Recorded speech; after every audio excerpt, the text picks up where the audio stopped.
I'm going to leave y'all with a piece of advice. Don't try to control your partner or the relationship, because if you do, you're going to end up single. This is Dating and Control, episode 21. Cue the music. Hey Rebel, welcome to Untoxify Your Relationship. Here we will talk about all things healthy and how to get that toxic mess out of you and your partnership. I'm your host, Melissa Webb, a practicing licensed mental health therapist with 10 years experience. All right, let's go ahead and hop into it. Hey y'all, it's your girl, and like I said, this is episode 21 and we talking about dating and control.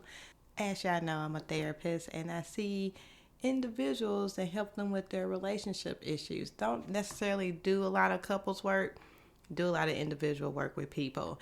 And there's this thing that I've been seeing where people are so fearful when it comes to their relationship that they try to grasp any type of control that they can, whether that's controlling the narrative within a relationship, whether that's controlling how their partner operates in the relationship. I've heard so many people say, I don't want him to do this, so I want him to do that, so I'm going to say this to get him to do that. And I'm just like, so you going to manipulate your person? Is that what we doing now? We're doing manipulation? And they're just like, no, I just want him to do a certain thing. I'm like, yo, you can only control yourself.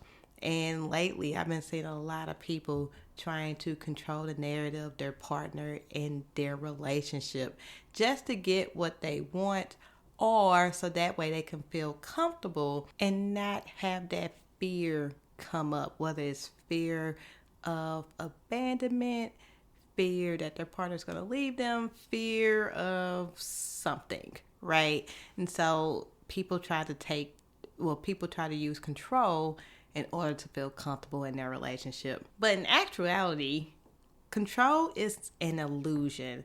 It's like trying to grab hold of the air. Like, it's just not possible. Like, air is there. You can't grab it, right? And so it's like control is like, oh, I can control this person, or I can have this person do this, that, and the third.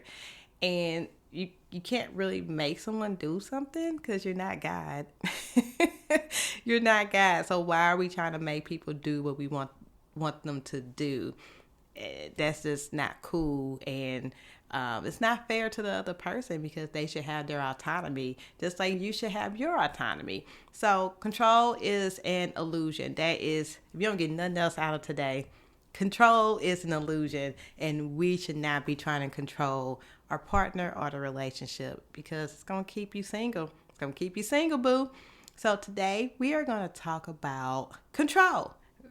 One thing I like to talk about a lot in therapy is this concept called the circle of control. And we're going to talk about that. And then we're going to get into boundaries versus control. And then we're going to talk a lot about expectations, because I think expectations be getting a lot of people in trouble. And we're going to talk about what that looks like. So let's get into it. So the first concept we're going to talk about is the circle of control. I have talked about this in a couple different episodes, so I'm going to talk about it again until y'all get it into your heads. So the circle of control is two circles. You got a small circle, and then you got a bigger circle on the outside of that circle. So it looks like a donut. So the smaller inside circle, that is everything that is in your control. So that is whether you get up and go to work, go to bed on time. You can control your thoughts. You can control what you say. You can control how you react to people. Like, that is you. That's everything that has to deal with you. In the bigger outside circle is everything that ain't got nothing to do with you. So that is the weather, traffic, how people treat you, what people say to you. Like, you can't control none of that. And so that's the bigger circle. The smaller circle, as you know, this is small because there's a small amount that you can control, and that's why that circle is so small.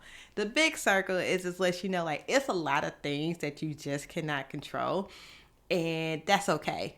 That's not for you. That is for Jesus, and let him handle that, okay? So the small circle is you, the big circle is Jesus. So what does this have to do with control? Because what ends up happening is we go outside the small circle And then we step inside that big circle, and then we get overwhelmed with everything that is there that we're trying to control, because it's not for us. That's not our thing. That's not our ministry. It's not to be in that big circle. Our ministry is to be in that small circle and to worry about us. You know, they say, get you some business and worry about your own business. That's that small circle. So let's not worry about the big circle, because that's not our business. The small circle is our business. We're going to talk about boundaries versus control, because I think some people think boundaries are controlling, and they're not. Boundaries are really for you, and they're to protect you. It's setting limits to protect you and to create healthy relationships. And an example of a boundary is, no, I will not be participating in this event, or no, I won't be participating in this behavior, etc., etc., etc. Whereas control is using manipulative tactics to make someone do what you want them to do. So an example of this would be, I will love you more if you went to the gym more. So basically you want that person to go to the gym more, and you're using this manipulation tactic of love to make this person go to the gym. Now, as you can see, the control is focused on them. Like, you need to go to the gym, whereas the boundary is focused on me or you, whereas I will not be doing this. Remember that when you're setting boundaries, is the focus on them or is the focus on you? And that will determine if you are setting a boundary or if you're setting some controlling manipulative tactic. Now, we're going to talk about expectations. So expectations are what you want to happen in the future. So there's two different expectations. So we have realistic or standards versus unrealistic expectations. So the realistic expectations is how you want to be treated. So that is, you want to be treated with kindness, love, affection, respect, trust, and you want empathy. So these are the things that you want when it comes to expectations. This goes back to our dating episode, the first one, when we created that dating vision board. We wrote down what we need. Those are like our expectations. Those are realistic standards or expectations that we expect from a partner. So we expect love, affection, kindness, respect, trust, honesty, empathy, all those things. So now let's talk about the unrealistic expectations. Unrealistic expectations are rigid. They don't leave room for change, and they don't allow people to be flexible. Really set people up for failure. So that's why they can be unhealthy and potentially dangerous for a relationship. Some examples of unrealistic expectations can be if you're thinking like a relationship needs to complete you, or there's no arguing in this relationship, like we can't argue. Another expectation is spending all your free time together. Another expectation is if you say that your partner cannot have friends of the opposite sex. Another one can be like if you expect your partner to know what you are thinking. A common one is the relationship should be easy. When we have unrealistic expectations, we start to move into that control realm. Remember, we talked about boundaries versus control. So you start to move into that control realm of like using manipulative tactics to make someone do what you want them to do. So if you think that marriage should be easy, or your relationship or this dating should be easy, then you're going to try to create all the scenarios where everything should be easy. Or if you guys are arguing, you're going to blame your partner for things. And then it starts to become nitpicking, and then you start nagging. It can turn into a lot. That's how it can start turning to control, and also starts breeding these negative behaviors. So why do we have unrealistic expectations? Well, there's a couple of reasons why, and some of these reasons, go into each other. So one of them is how you view the world. So I call it things that you are taught, and also things that you learn from society. So if you were taught that, so let's say, for example, let's say that you were taught that the man of the house take care of the woman because of how your parents operated. Maybe you saw your father take care of your mom and he paid all the bills. He was chivalrous and all the things, and all you saw your mom do was basically work if she wanted to and reap the benefits from her husband working and paying all the bills. When you start dating, you may start thinking that the man is supposed to pay for everything. You may have this really high standard of the man needs to pay. And so when you go out on these dates and you're like, nah, I don't pay for nothing, the man needs to pay for everything, that's not going to fly with every man. Now, will some men do this? Absolutely. That is not what I'm saying. Some men would want to pay. And you're going to have some men who don't want to do that. And that's okay. So you need to be realistic for the person that you're dating. Expectations so rigid that you're not allowing even for a good partner. This may be a good man. He just not going to pay for everything. And that can be okay too. So being able to decipher between, do I really need a man to pay for everything? Is that important versus a man who has everything I want, but he just can't pay for everything? So when it comes to society, like that post that was floating around social media talking about not going to the Cheesecake Factory on a date, and they had like a whole list of places where they didn't want to go on dates. And I think the only thing left was to take a flight to somewhere. And I'm just like, what man is going to take you on a date? First date to like Miami or something.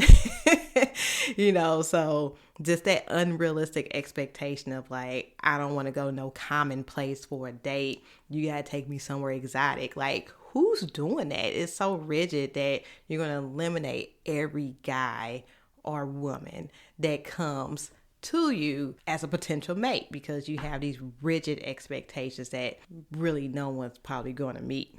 Another reason for unrealistic expectations is fear. Let's say you have an unrealistic expectation of no arguing. So that can be a fear of abandonment because you might have seen either your parents or couples who argue a lot, they end up breaking up. And so for you're like, no, we can't argue because we argue, we gonna end up breaking up. And another one can be spending all your free time together, right? And that could be from insecurities because you might not have spent all your free time with the last person you were with and they end up cheating. So now you're like, nope, I got to spend my free time with this person all day, every day, just so I can keep tabs on them. So this is how unrealistic expectations start to develop. Another way they develop is low or no standards. So you may have an unrealistic expectation that all the men, and I'm speaking from a woman's standpoint, all the men that come into your life get what they want and then they leave. That's an unrealistic expectation. So now you expect that every guy that's going to come to your life is just going to get what they want and then they're going to leave. That can come from trauma. So you might have been abused or in an abusive relationship, and it also can come from low self-esteem. It can come from a lot of different things. It can come from what you've seen on TV, what you've seen your friends, what happens to your friend or a parent or an aunt or somebody. That's how you create these low or no standards. It really comes from low self-esteem or something like that. Now you can see how these unrealistic expectations start to develop. But the cool thing is we can always fix this. And a way that we can fix unrealistic expectation is by one, creating our dating vision board. Go back to episode, 18, 17, one of those. It's the first episode of the dating series that I did. And I talked about creating your dating vision. That will help you to come up with realistic expectations that a partner can follow, right? They're not rigid, they're kind of open, and they're not like this rigid, standard. By creating this dating vision, you have a ideal of what you want your partner to look like, and then you'll be able to work from that dating vision and put your partner against that, so that way you know if you align or not. The second thing is to realize that Jesus is the truth. And so you need to examine your unrealistic expectation against the truth, aka Jesus. So I got two examples here. So let's say you have a unrealistic expectation of a relationship needs to complete me. First thing I want you to ask yourself is, why do I need this? Why do I absolutely need this expectation in my relationship? So that's the first thing. And then I want you to go to the Bible, because we know that God is the only one that can complete and fulfill you. And we got scripture to back this up. So we got Psalms 23:1, which says, "The Lord is my shepherd. I have everything that I need." God is our shepherd, and he supplies all our needs and our wants. Another verse we can go to is Colossians 2:10. It says, "I am complete in him who is the head over all rule and authority and every angelic and earthly power."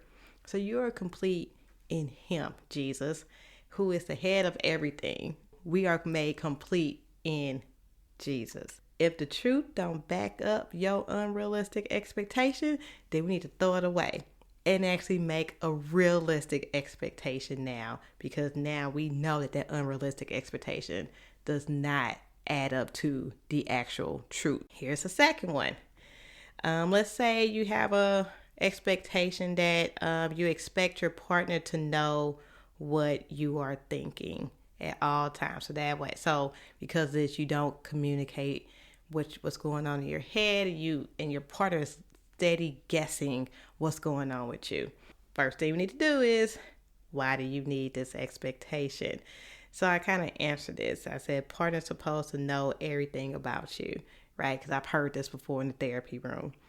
And the response to that is, God knows everything about you. Your partner ain't supposed to know everything about you. I don't think it's even possible for them to know everything about you. The only person that knows everything about you is God. God is omniscient, which means all-knowing. So in Psalms 139, I'm not going to read the whole Psalms. I'm just going to read parts of it. It says, "O Lord, you have examined my heart, and you know everything about me. You know when I sit down or stand up. You know my thoughts even when I'm far away. You see me when I travel and when I rest at home. You know everything I do. You know what I am going to say even before I say it. You go before me and follow me, and you place your hand of blessing on my head.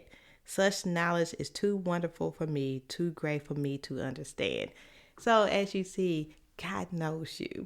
He knows everything about you. He knows when you about to go do something, when you're not going to do something. He knows your thoughts. He knows everything. And then it goes on to say, "You made all the delicate inner parts of my body and knit me together in my mother's womb.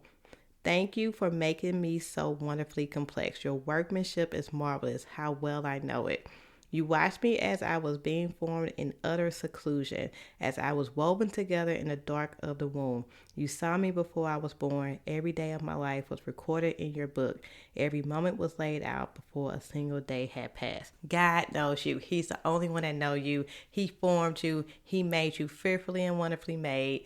He knows the number of hair on your head. He knows everything about you. So don't expect your partner to know that. Don't expect it, because they not.